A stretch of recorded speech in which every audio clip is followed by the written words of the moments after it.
Hi, welcome to Left Foot Media. My name is Brendan Malone. Well, back in the day, before the advent of digital downloads and binge watching, where you actually had to watch on broadcast TV your favourite TV shows and you had to wait a whole week between episodes, I remember when the very first episode of the original version, the UK version of The Office, by Ricky Gervais and Stephen Merchant went to air. And it was just such an awesome comedy experience. Ricky Gervais and Stephen Merchant, they didn't invent the mockumentary style of comedy, but they certainly reinvented it for a new era and gave enough of a new spin on it to make it something of a sensation.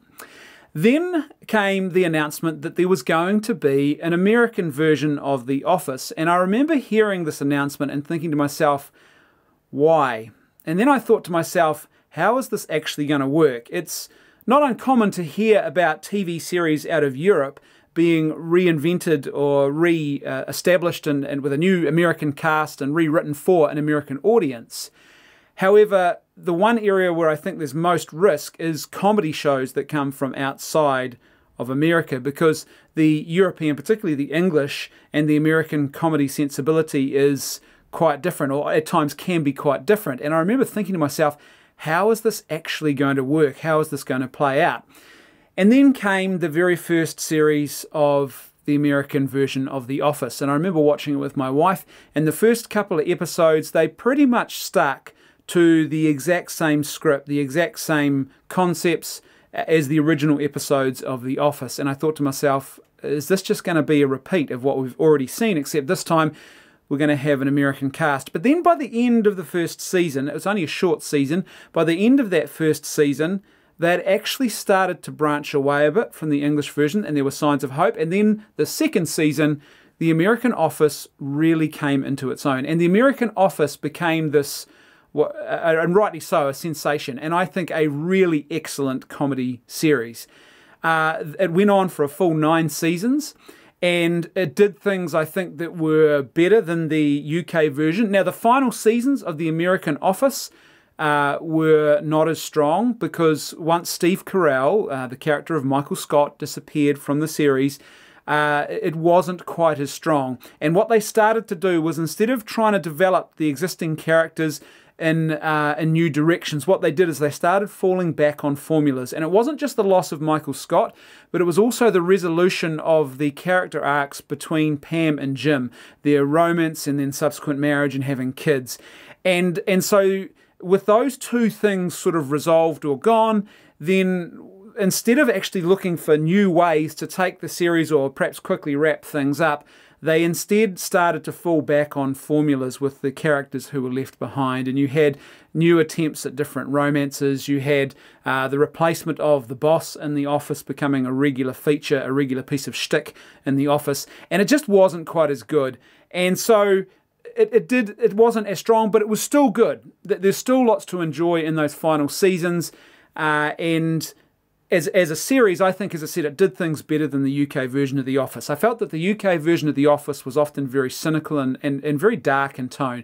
And I remember looking at it at times and thinking, man, I'm glad I don't work in this office. It was really sort of a place that you just felt like you would hate to work. Whereas the American version of The Office managed to, I think, strike a more realistic and perhaps finer balance, whereby you were surrounded by these idiots who did cringy things, and you often recognised yourself or others in their behaviour, but at the same time, it never felt dark, or it never felt so hopeless that you would never really want to work there. The other thing that the American Office did so well was it actually created character arcs and character development, and it broadened out our investment in the set of characters in this office, this workplace. So it wasn't just about one or two key characters, unlike the British series. Instead, they gave us a connection with a much broader set of characters in that office, and we really got to know a lot more of the people who worked in that office a lot better, and I think that was to the betterment of the show. And the character arcs and the way they developed their characters, and they went on these journeys, and effectively we went on a journey with them, and it just made it such a good and enjoyable sort of series. Now, I think perhaps the UK version, they realised that they were lacking some of these character arcs. Tim and Dawn in the UK series, they have a character arc that they go on, and there is a journey that they go on, but outside of them, what it really felt like was just a set of caricatures. So there's these characters and they have certain character traits, and then you put them into different scenarios that you might encounter in an office, and then they act in zany or cringy ways according to their character traits.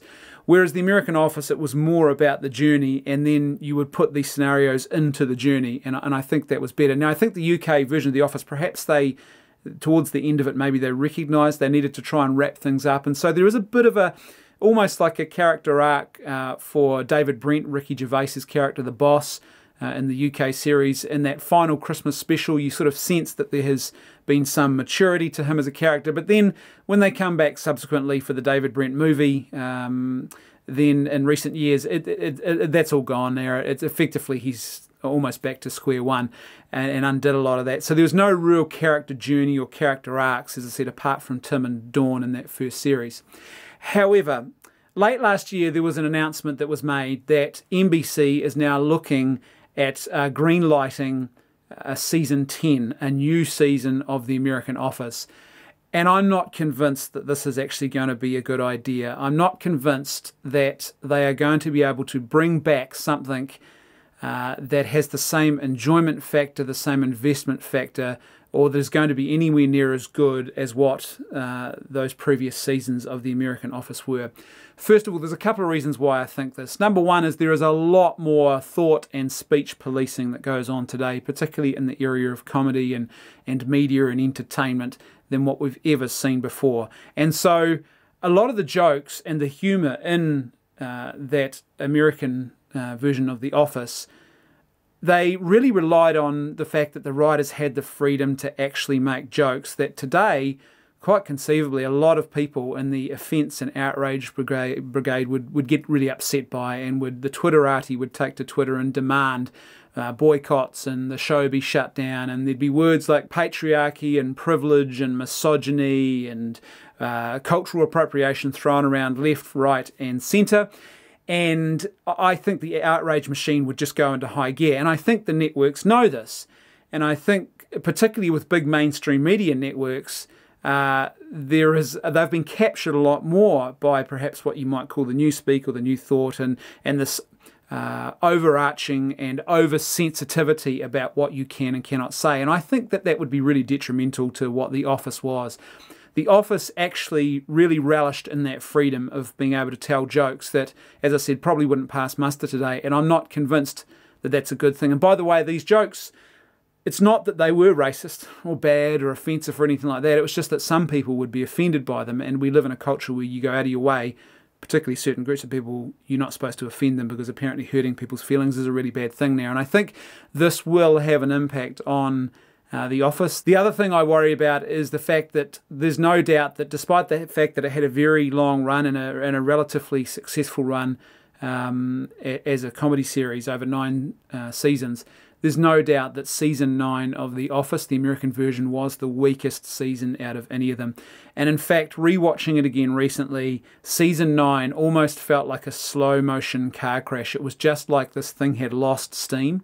It's sort of like watching a formerly great athlete going back to compete at top level athletics and then watching them struggle to even complete a basic race that once upon a time they would have dominated very easily.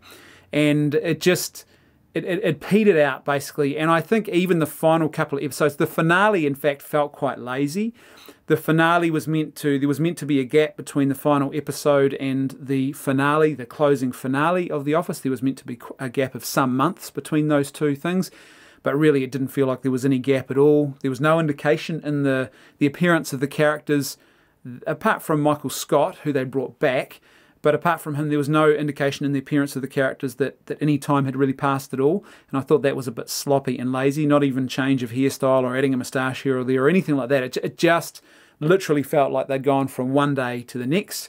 And it felt a little bit like they were just trying to tie things up in little bows, and they would, just watching it again the other day, it was almost, you get the sense that they didn't quite know how to bring it to a finale, how to bring it to a close, how to end it. And so they start, it gets a little bit overly sentimental and cliched, and it was never really like that before.